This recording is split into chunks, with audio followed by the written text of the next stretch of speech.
Super. Tak dúfam, že všetci teda vidíte. Hej, takže ešte raz vítajte na webinári k projektovému manažmentu. Pobavíme sa hlavne o tom, že ako rozmýšľať o projekte ako takom a potom taktiež, ako projekt sa dá riadiť, aké sú nejaké best practices a taktiež si prejdeme nejaké dobré príklady zo Slovenska, nejakých komunitných projektov. Takže môžeme teda sa do toho pustiť. Takže hej, že na úvod, že prečo je vlastne ten projektový manažment vôbec nejak dôležitý, tak ak je teda dobrý, tak celkom znižuje chaos a nejaké vyhorenie. Ak je teda dobre robený, ak nie, tak môže naopak zvyšovať. Ale tomu sa budeme snažiť predísť aj v rámci tohto webináru.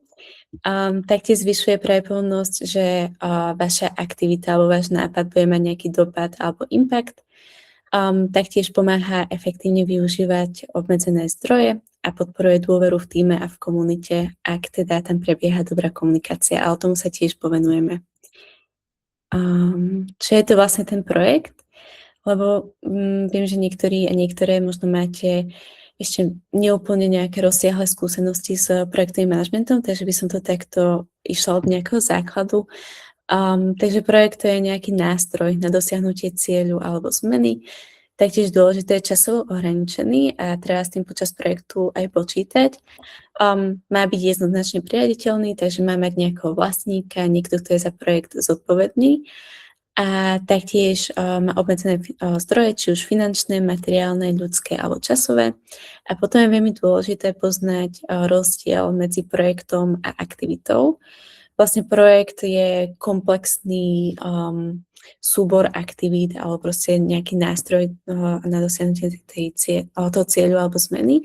Zatiaľ, že aktivita je súčasťou projektu. Hej, že to už je niečo konkrétne, čo chcete urobiť, ale projekt to môže byť napríklad to, že chcete založiť klimatickú komunitu, dajme tomu, a aktivita je napríklad, že prvé stretnutie tej komunity.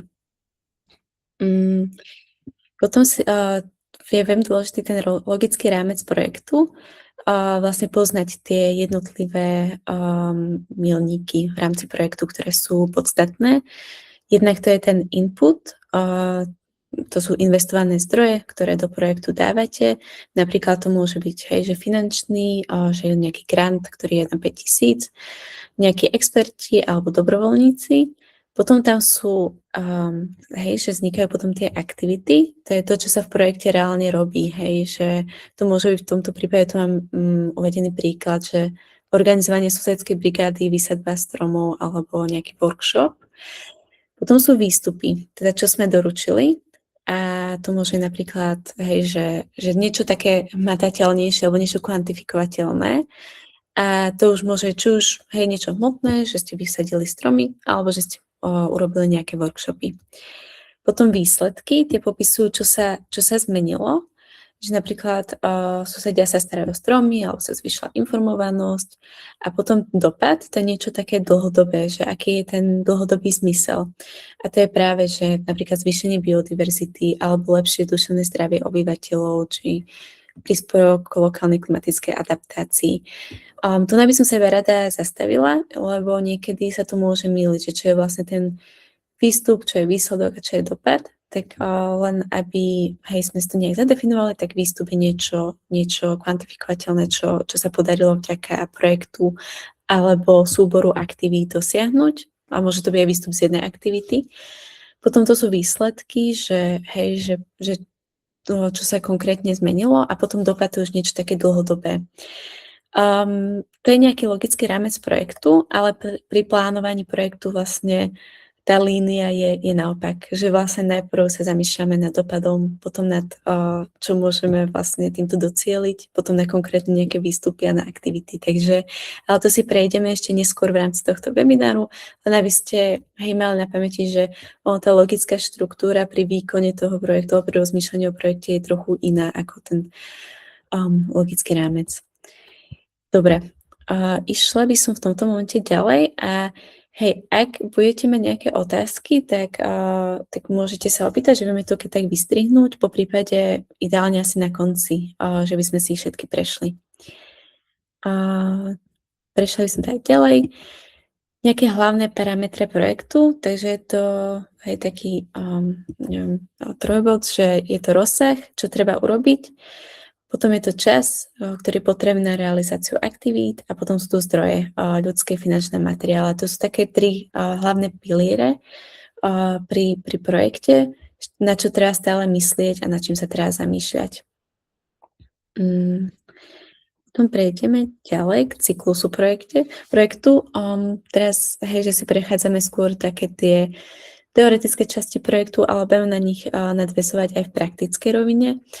A tu, že ako sa vlastne o projekte rozmýšľa o tom cykle, že vlastne najprv je nejaké to definovanie projektu, potom, keď už máme nejakú myšlienku, že čo v tom projekte chceme, tak si ten projekt plánujeme, hej, že nejaké konkrétne aktivity alebo konkrétne výstupy a podobne.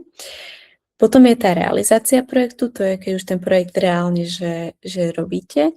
A potom je zhodnotenie a ukončenie projektu, čo je veľmi dôležité aj na to, aby ste potom vedeli si zhodnotiť, že nakoľko ten projekt bol úspešný alebo či ste možno dosiahli stanovené nejaké ciele alebo aké tam boli problémy. A je to dôležité hlavne preto, aby ste zvýšili aj svoju odolnosť pri ďalšom projekte a boli ste čo najviac pripravení a vedeli ste, kde sú možno nejaké slabé miesta alebo naopak, kde sú silné miesta a na čom sa dá ďalej stavať. Takže to sú nejaké tie milníky v rámci toho cyklu. A po celý čas je veľmi dôležité monitorovanie a kontrola vlastne, že či ste stále v línii toho, čo ste si zadefinovali a či náhodou niečo nezanedbávate alebo nerobíte naviac, lebo ani jedno vlastne nie je žiadané, ani keď robíte veci naviac, pretože potom by ste mohli vyčerpať nejaké svoje zdroje, ktoré prehliadnete, že nevyužívate v niečom inom, v nejakej inej časti toho projektu. Takže preto je dôležité si to stále sledovať, monitorovať a kontrolovať. A teraz sa už presunieme k takej tej... Je to stále trochu teoretická časť, ale už sa to tam trochu prelína do tej praktickej a to je logika písania projektu. K logike písania projektu dostanete aj worksheet, ktorý vám pošlem po tomto webinári, aby ste sa vedeli nad tým zamýšľať a postupne si vyplňať, že čo by ste chceli možno robiť, či máte nejakú myšlienku, predstavu, hocičo. Ale nejde o to, že teraz to už má byť nejak dokonalé, že je to o tom, že s niečím prísť aj na niečom ďalej stavať, že stále ako keby tie malé kroky sú veľmi dôležité, že nechcem, aby ste mali nejaký tlak, že už to musí byť hneď dokonale dotiahnuté a podobne. Takže prejdeme si potreby, zámer, ciele, aktivity, realizáciu a rozpočet. Takže pri písaní projektu je veľmi dôležité si na začiatku zmapovať potreby, zanalyzovať si, aký je stav. A hej, je to potrebné urobiť ako prvé, že či je nejaká spoločenská potreba. A príkladom je napríklad, kebyže chcete si založiť nejakú klimatickú komunitu, tak že bol, myslím, že Inštitút 2050 robil štúdiu o tom, že aký je postoj ku klíme obyvateľov na Slovensku a teda by ste si všimli, že vo vašom meste ľudí klimatická zmena trápi a zaujíma, ale že nevedia reálne s tým veľmi pracovať alebo nevedia s tým niečo robiť. A teda, hej, že je tam tá spoločenská potreba. Alebo môže to byť niečo iné, že vnímate vo vašom meste alebo dedine, alebo to je jedno, kde bývate, alebo nemusíte, kde bývate, ale že nejak máte to miesto navnímané. Takže vnímate, že tam je nejaký problém, hej, že neviem, môže tam byť nedostatok tieňa, hej, tak teraz si založíte nejaký projekt a budete chcieť napríklad robiť výsadzku stromov, aby bolo viac tieňu v meste, aby sa zvýšila biodiverzita a podobne. Takže je potrebné si najprv zmapovať, že či je nejaká spoločenská potreba, ktorú viete vašou aktivitou alebo skôr v tomto prípade projektom nejakým spôsobom naplniť. A hej, väčšinou ide o niečo, čo nefunguje, a takže preto je vlastne potrebné si urobiť analýzu toho stavu.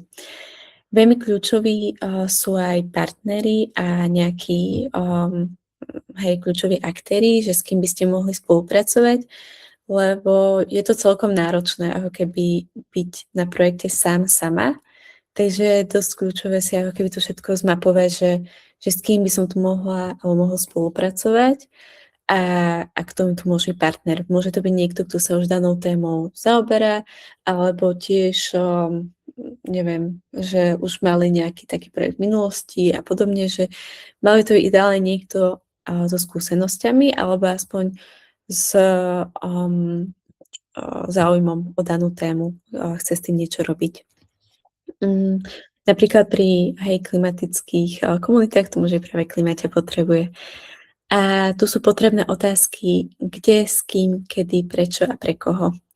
Že to vám asi najviac potom zadefinuje, že či to vám dáva vôbec zmysel niečo v takom začínať, že lebo nie vždy tomu tak môže byť, nie vždy môžete, keď nemáte ako keby zmapovanú nejakú spoločenskú potrebu, tak môžete robiť niečo úplne iné, ako je potrebné robiť, hej, že neviem, dajme tomu, že keby nejakej oblasti, kde je chladno, idete robiť nejaké opatrenia proti teplu, tak to asi úplne nedáva zmysel. Preto je vlastne potrebné si urobiť tú analýzu stavu.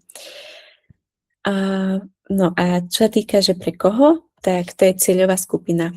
A to je ešte stále v rámci tej analýzy stavu alebo zmapovania potrieb, že kto je vlastne moja tá cieľová skupina pri založení komunitného alebo nejakej klimatickej komunity. To môže byť, že neviem, že z toho prieskumu vyšlo to, že ľudia medzi neviem, 16 až 30 rokov alebo tak, že ich trápi klimatická kríza, tak toto je potom vaša cieľová skupina, koho môžete do svojej klimatickej komunity zahrnúť. Alebo chcete zadefinovať, že chcete nejaký spolok na škole, tak viete, že sú to študenti. Takže ako keby stále je kľúčové, že pre koho to vlastne chcete robiť a kto je vlastne tá cieľová skupina. Taktiež dôležité vedieť, čo ich motivuje. Pokiaľ neviete, čo ich motivuje, tak neviete ich veľmi osloviť. Ak ich nemotivuje, že chcú niečo, aj v tomto prípade tých klimatických komunít, ich nemotivuje tá potreba, že tá klimatická kríza je urgentná, tak pravdepodobne sa do klimatickej komunity nezapoja. A taktiež je dôležité vedieť, s akými prekážkami sa stretávajú a čo sa projektom pre nich zlepší. Prekážky môžu byť napríklad, že nemajú dosť informácie o klíme alebo environmentálnych témach, alebo nevedia nájsť ľudí, ktorí podobne zmýšľajú. A čo sa projektom pre nich zlepší, tak môže to byť práve tá informovanosť alebo duševné zdravie, prepojenie a podobne. Takže takto. Stále platí, že kedykoľvek ma môžete prerušiť, že keď takto vystrihneme alebo takto. Čo sa týka tých cieľov, tak to je nejaký jasný, merateľný výsledok. To vám bude vlastne, ako náhle si zadefinujete potrebu a analýzu, tak potom budete vedieť lepšie si definovať aj tie ciele. A teda je to niečo, čo idete robiť, aké výsledky chcete dosiahnuť a je to vlastne aj pretavenie tých potrieb do výsledkov. Ciele by ale mali byť čo najviac SMART, čo znamená konkrétne, merateľné, dosiahnuteľné, relevantné a časovo ohraničené. A to z dôvodu, aby boli naozaj realizovateľné, aby ste ich potom vedeli vykazovať ako nejaký výsledok a taktiež, aby to nebolo niečo nereálne, hej, že lebo to môže byť veľmi frustrujúce, ak si stanovíte niečo, čo nie je dosiahnuteľné alebo nie je to relevantné a potom to môže sa frustrovať vlastne celú skupinu. Taktiež je to malo časovo ohraničené, keďže každý projekt vlastne, aj kebyže potom na fundraisingu, keď budete preberať, že ako s tým pracovať ďalej, tak stále ako keby sa zadáva do žiadosti projektové nejaký časový rámec, hej. Takže stále to malo byť nejak časovo ohraničené. A príkladom takéhoto cieľu môže byť, že napríklad do roku 2030 vytvorí v mojom rodnom meste komunitu minimálne 10 aktívnych členov a členiek, ktorí sa budú pravidelne stretávať a realizovať lokálne klimatické iniciatívy alebo aktivity.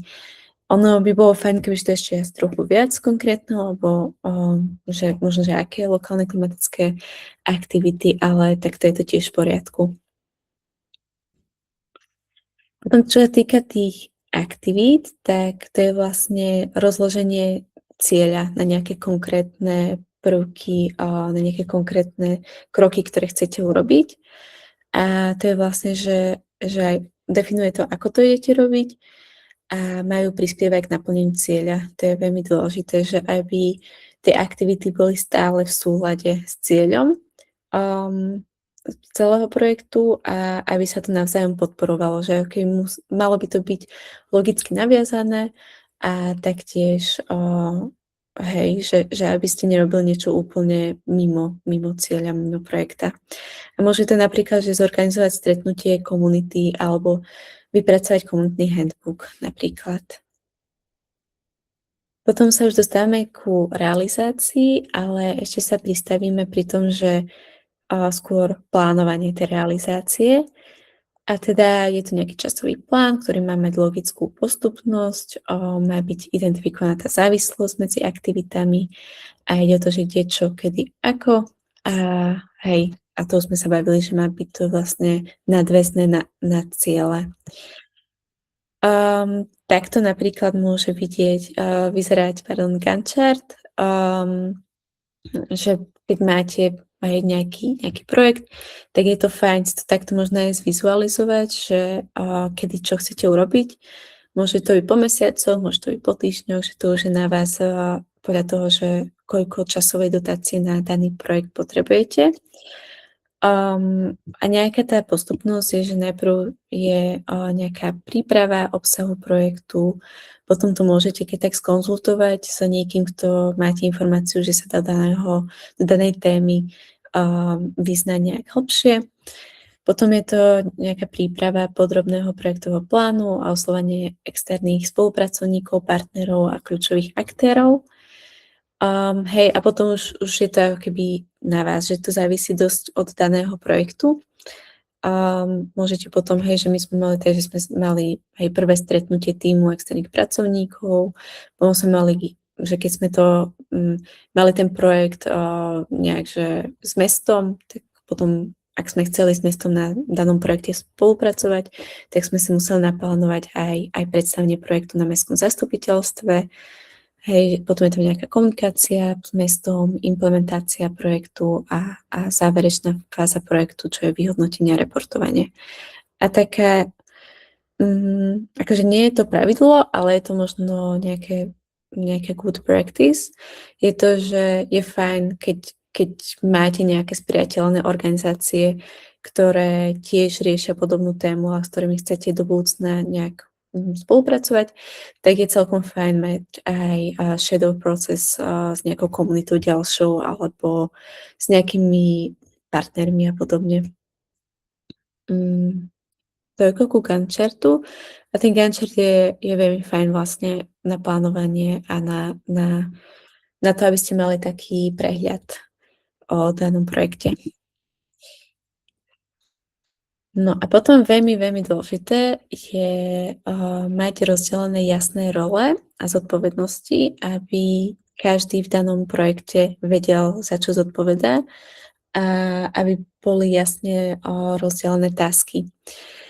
To najmä preto, aby ste prešli jednak k tomu chaosu a frustrácii a aby každý vedel, čo má robiť a aby to bol čo najefektívnejší a najpríjemnejší proces toho projektu. A je nutné vedieť, že komu projekt patrí, kto je líder projektu. Po prípade, ak nie je to zároveň projektový manažérka, tak hej, že kto má na starosti projektový manažment, kto má na starosti produkciu, financie, komunikáciu a podobne. Takže toto je veľmi dôležité, aby ste poznali svoju rolu a taktiež za čo ste zodpovední a na tú zodpovednosť je veľmi pomocný Raci Matrix a ten vlastne určuje, že kto vykonáva daný projekt, kto za neho zodpovedá, a kto má možno nejakú konzultantskú funkciu, že skôr dozerá alebo dáva odporúčania, že možno sa viac vyzná v tej téme a vie ako keby niečo odporučiť alebo dať nejaký feedback, hej. A potom, že kto je informovaný alebo informovaná. Takže ono, nie je to možno tool, ktorý budete používať na každodennej báze, hej, že je to niečo fajn na začiatok a potom už uvidíte, čo vám bude fungovať, ale na začiatok určite odporúčam, aby ste si prerozdelili pri projekte alebo pri aktivitách, že kto je za čo zodpovedný, hej, že a akú má úlohu a zodpovednosť v danom projekte. A potom ďalšia kľúčová zložka projektu je rozpočet. Tam vlastne z rozpočtu máte taktiež pripravený súbor excelovský, aby ste vedeli, ako nad tým rozmýšľať, aké tam môžu byť možno náklady a výdavky. Tu nás som iba tak skrátke zadefinovala, že to sú personálne náklady, potom priestory, technika, materiály, catering, honoráre, doprava, ubytovanie a hej, mnoho ďalšieho. Môže to byť ešte, že neviem, niekto vám robí grafiku alebo fotí nejakú udalosť, ktorú v rámci projektu organizujete a podobne. Takže tých výdavkov je mnoho, ale to sú možno nejaké také základné, ktoré sa veľmi často opakujú. Honoráre to je najmä, keď máte nejakých speakerov, speakerky, ktoré prezentujú niečo na udalosti alebo alebo vedú nejaký workshop a podobne, takže to môže byť kvázi hocikto, ale hej, iba aby som približila, že čo je pod tým myslené. A hej, čo je veľmi dôležité urobiť si najprv cenový prieskum, čo koľko stojí, aby ste vedeli odhadnúť, koľko finančných zdrojov alebo tých inputov potrebujete. Taktiež je fajn rozlišovať priame a nepriame náklady. Priame náklady súvisia priamo s tým projektom, že ak by to bol nejaký workshop, tak priamy náklad môže byť materiál na workshop alebo honoráre, priestory, technika, hej, že vlastne všetko, čo je tam vymenované. A nepriame náklady môže byť, neviem, že na to, aby ste ten projekt alebo workshop zorganizovali, tak potrebujete, ja neviem, si prenajať nejaký office, hej, a ak to daný projektový rámec dovoľuje, tak to môžete potom dať do tých nepriamých nákladov. Takže to je taký rozdiel, že tie nepriame náklady nie úplne 100% súvisia s tým projektom, ale sú nutné pre vykonanie daného projektu.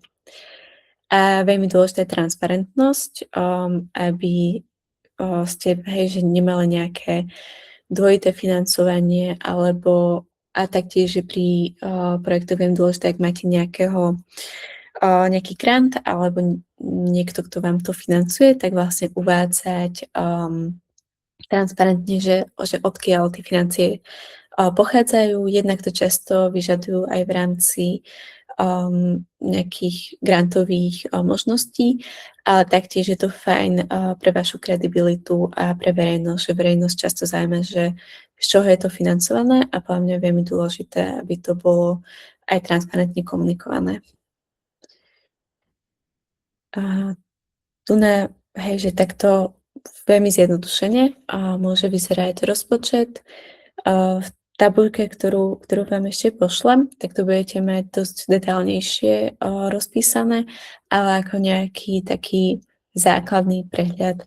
Takže do rozpočtu je veľmi fajn mať vlastne akú položku ide, potom kto je dodávateľ, typ položky, množstvo, jednotková cena a poznámka, aby ste v tom mali čo najlepší prehľad.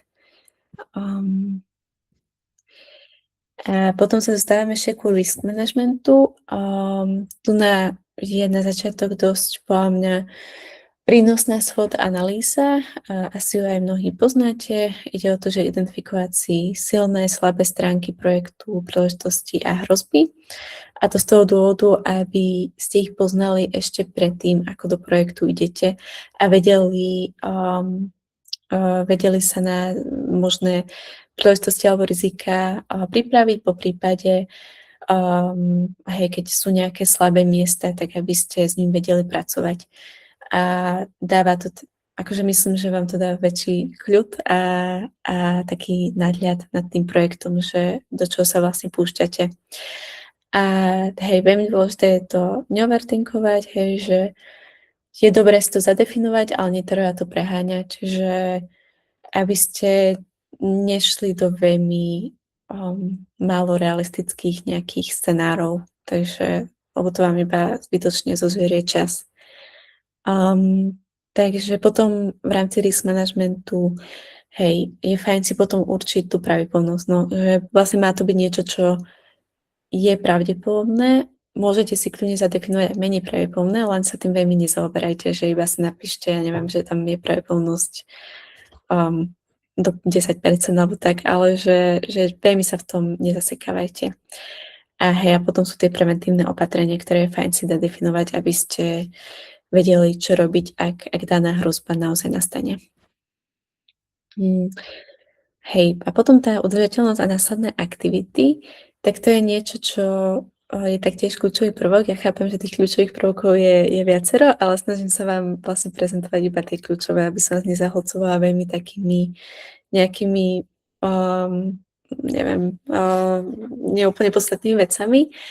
A teda udržateľnosť a následné aktivity, takže tá udržateľnosť znamená, že ten projekt, keď skončí, tak je stále fajn, ak na ňo viete nejak nadviazať v budúcnosti, aby prispieval k nejakému väčšiemu dopadu.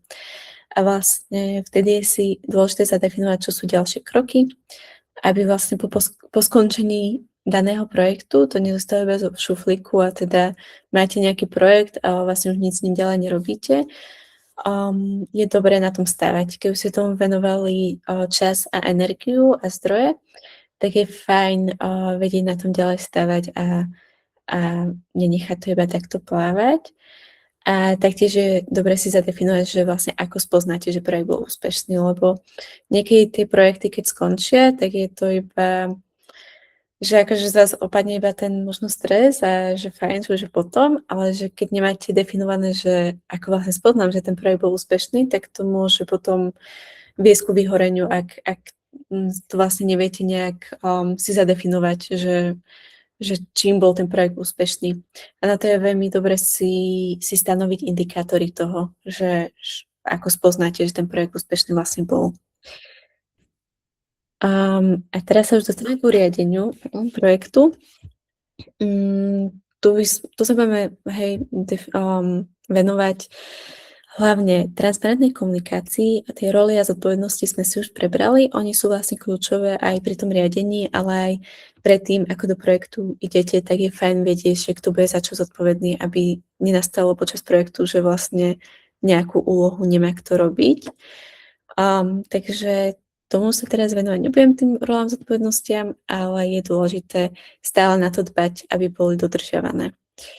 Potom je to transparentná komunikácia, kontrola progresu a adaptácia, riadenie času a priorít a jasné funkčné procesy. Čo sa týka komunikácie, tak pri riadení projektu podľa mňa je fakt, že také gro toho projektu, lebo ako náhle vám zlyháva komunikácia, tak začne zlyhávať postupne aj projekt, pretože sa nekomunikujú ani tie dobré veci, ale ani tie zlé veci, že napríklad môže sa stať, že je nejaký problém, ale nedáte si navzájom o tom vedieť, pretože tá komunikácia zlyháva a to je niečo, čomu chcete predísť. Preto je vlastne dôležité, aby tá komunikácia bola otvorená a úprimná, ale stále s rešpektom. To znamená, že ak sa niečo deje, tak nikto v rámci tímu projektového by nemal mať pocit, že to nemôže povedať zvyšku. Že ako keby snažiť sa urobiť tú atmosféru čo najviac rešpektujúcu a čo najviac bezpečnú pre všetkých, aby vlastne boli povedané všetky veci a nič sa nejakým spôsobom nezametalo pod koberec, lebo to môže byť potom veľmi škodlivé pre tým aj pre celý projekt. A veľmi dôležitá je priama, rýchla a obojsmerná spätná väzba, takže nebáť sa do tej spätnej väzby ísť. Ja som dosť zastancom otvorenej komunikácie a hovorenie si spätnej väzby, lebo ono, aj keď niečo, akože nemusí to byť vždy príjemné, počuť možno tú negatívnu, ale pre niekoho možno aj tú pozitívnu spätnú väzbu, ale je to veľmi dôležité, aby ste vedeli do budúcna kde to možno zlyhávalo, čo viete zlepšiť, alebo čo naopak sa robilo dobre, a aby ste v tom vedeli pokračovať. Taktiež dôležité systematické budovanie dôvery, to je vlastne to bezpečie v rámci tímu. A hej, ako je to na vás, ale ja odporúčam, že radšej rešpektujúca, hej, že by som to doplnila rešpektujúca kritika ako neúprimná empatia, lebo tá neúprimná empatia na konci dňa môže všetkom iba viac poškodiť.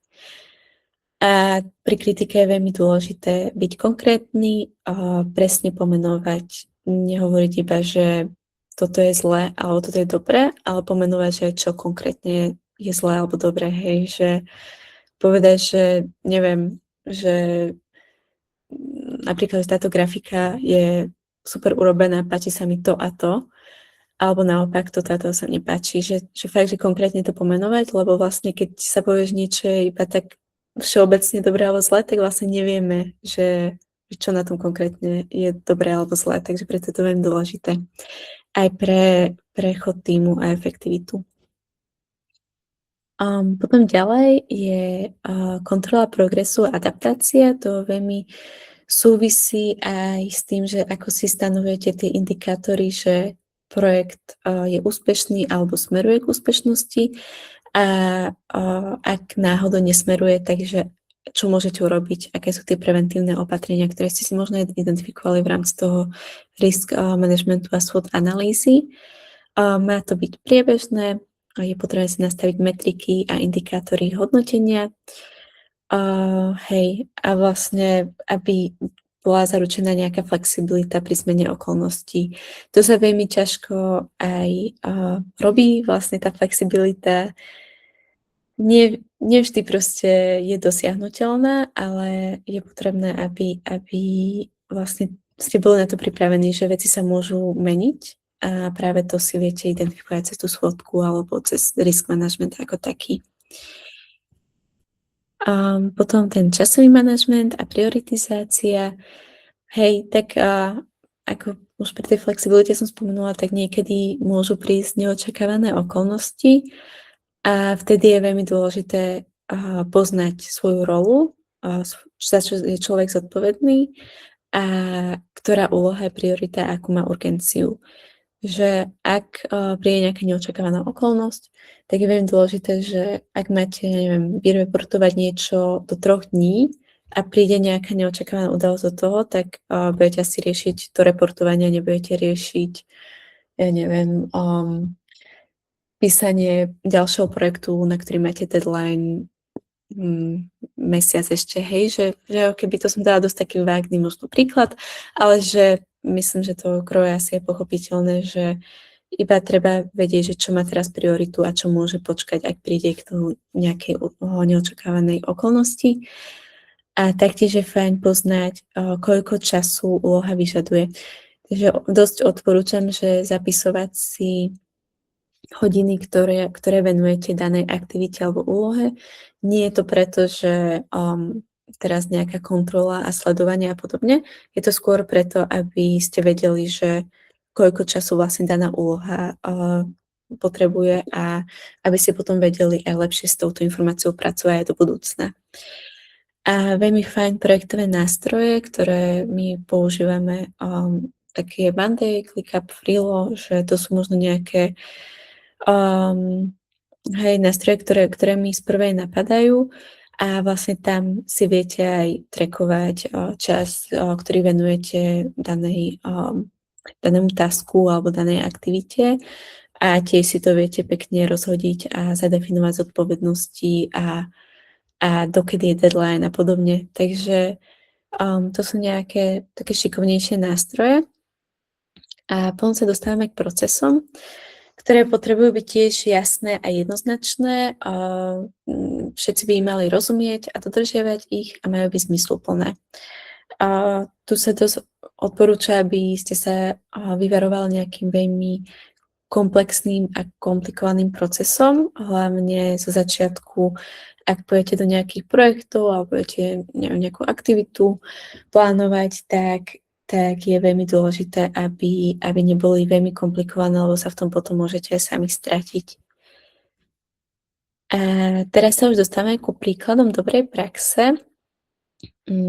A mám 3 príklady, a všetky sú zo Slovenska, všetky sú zhodou okolností aj z okolia Košíc, pretože to mi je tak najbližšie, najviac známe.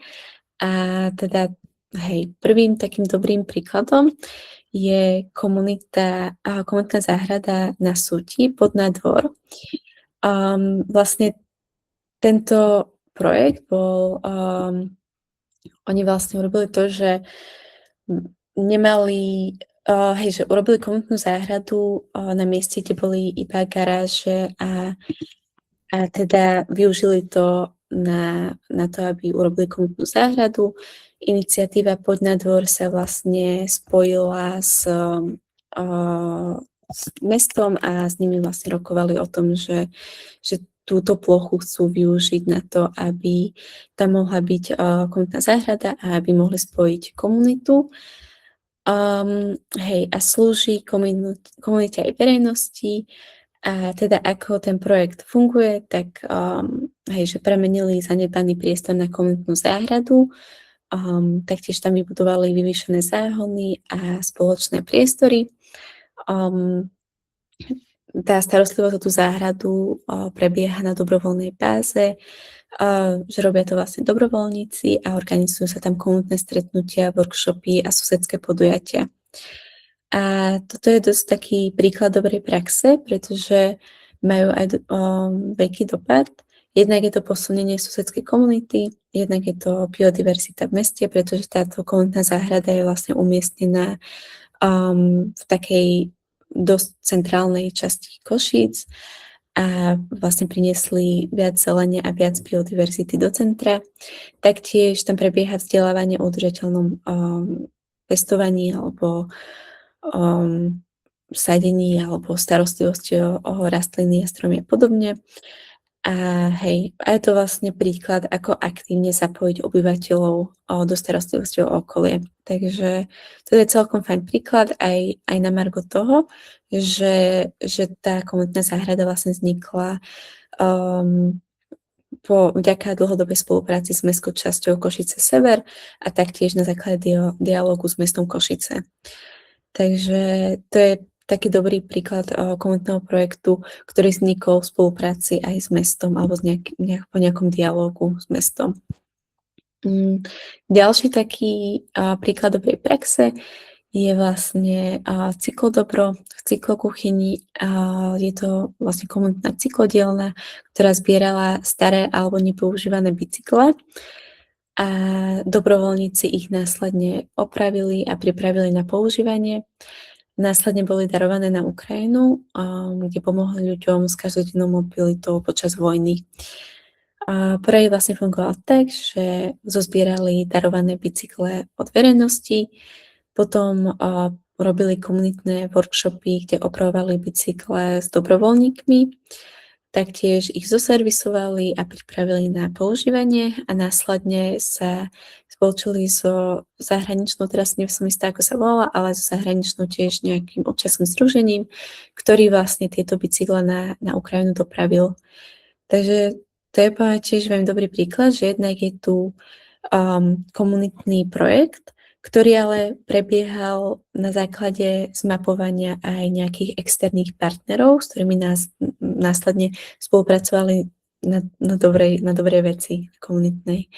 A hej, a vlastne má to fajn dopad. Jednak je to praktická pomoc ľuďom v krízovej situácii. Potom je tam aj tá udržateľná stránka, že je to opätovné využitie starých bicyklov a ich opravenie. A potom je to zapojenie miestnej komunity a dobrovoľníkov. Takže hej, je to taký, ako je to komplexný projekt, ale stále je to taký nejaký, akože je to tak stredne komplexný projekt, ktorý dokázal prepojiť dobrovoľníctvo, udržateľnosť a humanitárnu pomoc. Takže toto je tiež niečo, čo by vás možno mohlo inšpirovať. A potom tretí je vlastne Sustainable Food Systems v rámci Shared Green Deal. To je vlastne náš projekt, ktorý sa odohrával taktiež na východe Slovenska. a tu sme riešili vlastne stravovanie na školách. V tomto projekte sme spojili lokálnych aktérov, aby sme preskúmali, čo v rámci školského stravovania funguje a čo nie, a aké sú možno nejaké korene toho problému školského stravovania. Zmapovali sme si teda relevantných aktérov, farmárov a farmárky, vedúcich a vedúce školských jedální, potom nejaké mestské a regionálne, mestských a regionálnych zástupcov a zástupkyne, ale taktiež organizácie, ktoré v tejto téme pôsobia. Lebo my sme sa predtým nešpecializovali nejak na udržateľné stravovacie systémy, ale mali sme super partnerov, skutočne Zdravá škola, ktorí v tomto mali oveľa lepší know-how, a teda s nimi sme sa na tomto projekte spojili a spolu sme ho realizovali. Vízia alebo dlhodobý dopad projektu bolo zdravšie stravovanie na školách, ktoré by malo byť čo najviac lokálne. A teda potom, ako sme si zmapovali aktérov, tak sme so skupinou asi 10 ľudí usporiadali stretnutia, kde sme vlastne tak rozoberali a skúmali, že čo v rámci toho školského stravovania funguje, čo nie, a aké sú možnosti a aké sú prekážky. A na základe toho sme si potom ešte urobili workshop, kde sme robili takú mapu toho, že čo sa dá robiť, takú mind map. A vlastne následne sme vypracovali nejaké odporúčania, ktoré sme zdieľali aj v rámci Shared Green Deal. A tým pádom vlastne sa to dostalo na takú vyššiu úroveň. Každopádne tento projekt mal aj slabinu, že momentálne v ňom ďalej nepokračujeme a hľadáme skôr niekoho, s kým by sme mohli v tomto projekte ďalej pokračovať, ale nie je to niečo, na čom aktívne pracujeme. Avšak dosť to malo dopad. Jednak sme informovali a vzdelávali verejnosť o tejto problematike. Dostali sme sa aj do viacerých médií a taktiež sme na konci zorganizovali takú peknú udalosť pre verejnosť, ktorá sa volá Večer ako v jedálni, a propagovali sme túto tému aj prostredníctvom tohto eventu, ktorý bol veľmi fajn, a vlastne cieľom tej udalosti Večer ako v jedálni bolo to, že sme chceli ukázať, že v jedálniach je možné sa stravovať aj lepšie a možno viac udržateľne a viac lokálne. Takže napriek tomu, že to nemá nejakú dlhodobú udržateľnosť, tak to malo dosť dopad.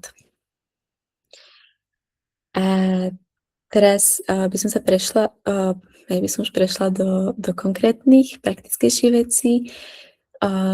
Vlastne toto bude na základe toho worksheetu, že ako prejsť od nápadu k plánu. Tak to je možno nejaké zhrnutie aj z tohto webináru, že najprv je potrebné si zadefinovať problém alebo potrebu, stanoviť si nejaký smart cieľ, potom si určiť cieľovú skupinu, naplánovať hlavné aktivity, rozdeliť zodpovednosti, odhadnúť rizika, taktiež vytvoriť jednoduchý rozpočet a stanoviť si indikátory udržateľnosti a dopadu.